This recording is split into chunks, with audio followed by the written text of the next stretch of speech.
News hour morning ಎಡಿಷನ್ಗೆ ಮತ್ತೆ ಸ್ವಾಗತ. ರಾಮ ಮಂದಿರದ ಹೆಜ್ಜೆ ಗುರುತುಗಳ ಬಗ್ಗೆ ನಾವು ಮಾತನಾಡ್ತಾ ಇದ್ವಿ. ಪ್ರಶಾಂತ್, ರಾಮ ಮಂದಿರ ಓಪನ್ ಮಾಡುವ ನಿರ್ಧಾರಕ್ಕೆ ರಾಜೀವ್ ಗಾಂಧಿ ಬಂದಿದ್ರು. ಅಲ್ಲ, ರಾಮ ಮಂದಿರ ಓಪನ್ ಮಾಡುವ ನಿರ್ಧಾರವನ್ನು ರಾಜೀವ್ ಗಾಂಧಿ ತೆಗೆದುಕೊಂಡ ನಂತರ ವಿಶ್ವ ಹಿಂದೂ ಪರಿಷತ್ ತನ್ನ ಹೋರಾಟವನ್ನು ಬಲಗೊಳಿಸ್ತಾ ಹೋಗುತ್ತೆ. 89ರಲ್ಲಿ ರಾಜೀವ್ ಗಾಂಧಿ ಪ್ರಧಾನಮಂತ್ರಿ ಆಗಿದ್ದಾಗಲೇ ಮೊದಲ ಶಿಲಾನ್ಯಾಸ ಕಾರ್ಯಕ್ರಮವನ್ನು ಅಯೋಧ್ಯೆಯಲ್ಲಿ ಆಯೋಜಿಸಲಾಗುತ್ತೆ.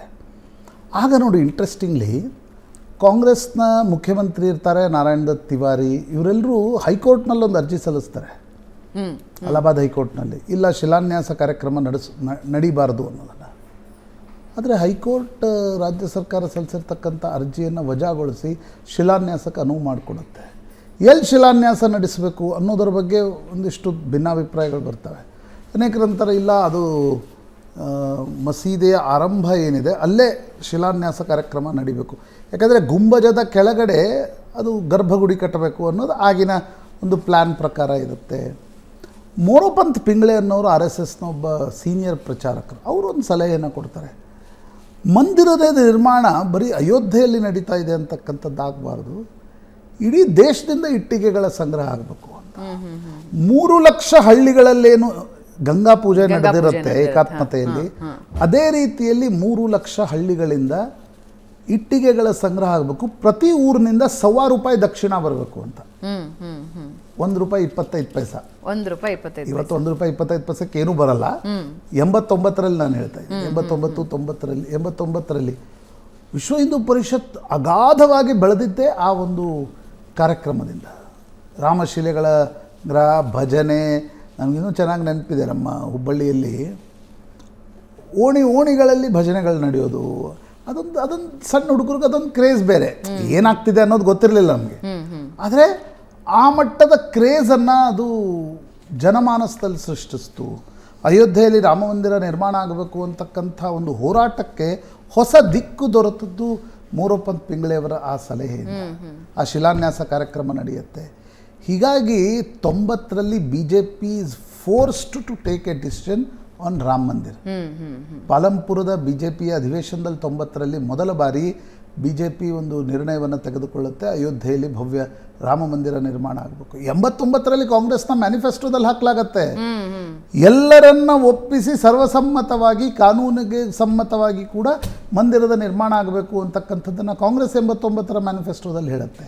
90ರಲ್ಲಿ ಪಾಲಂಪುರದಲ್ಲಿ BJP ನಿರ್ಣಯವನ್ನು ತೆಗೆದುಕೊಳ್ಳುತ್ತೆ, ಏಪ್ರಿಲ್ನಲ್ಲಿ ಆ ನಿರ್ಣಯ ತೆಗೆದುಕೊಳ್ಳುತ್ತೆ. ಹೆಚ್ಚು ಕಡಿಮೆ ನನಗನ್ಸುತ್ತೆ ಮೇದಲ್ಲೇನೋ ಭಾವರಾವ್ ದೇವರಸ್ ಇರ್ತಾರೆ ಅವಾಗ, ಬಾಳಾಸಾಹೇಬ್ ದೇವರಸ್ ಅಂತ RSSನ ಸರಸಂಘ ಚಾಲಕರಾಗಿದ್ದರು, ಅವರ ಸಹೋದರ, the sharpest political mind of India. ಇವತ್ತೇನಾದರೂ BJP ಈ ಮಟ್ಟಕ್ಕೆ ಎದ್ದು ನಿಂತಿದೆ ಅಂತಂದರೆ ಅವರ ನಿರ್ಣಯಗಳು, ಅವರ ಹಿ ವಾಸ್ ಶಾರ್ಪೆಸ್ಟ್.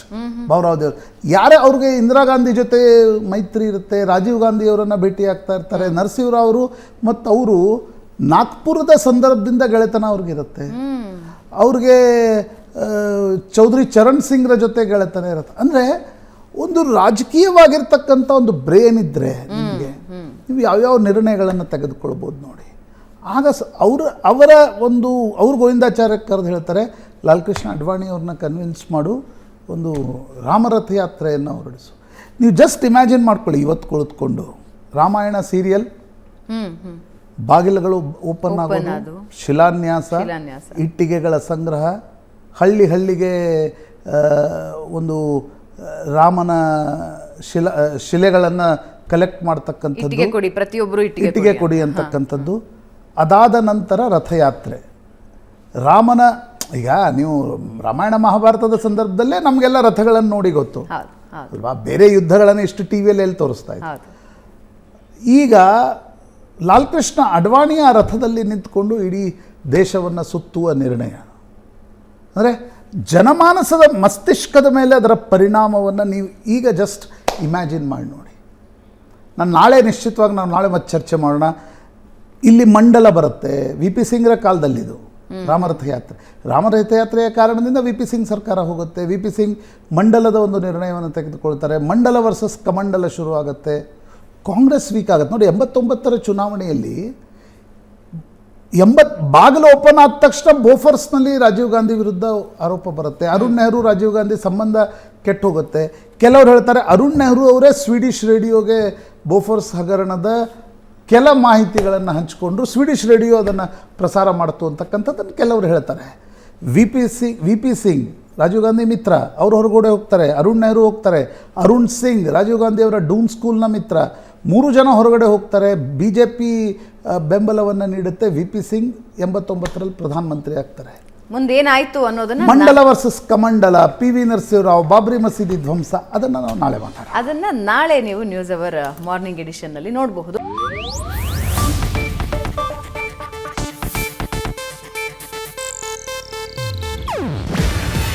ಇದು ಏಷ್ಯಾನೆಟ್ ನ್ಯೂಸ್ ನೆಟ್ವರ್ಕ್ ಪ್ರಸ್ತುತಿ. ನೀವು ನೋಡ್ತಿದ್ದೀರಾ ಏಷ್ಯಾನೆಟ್ ಸುವರ್ಣ ನ್ಯೂಸ್.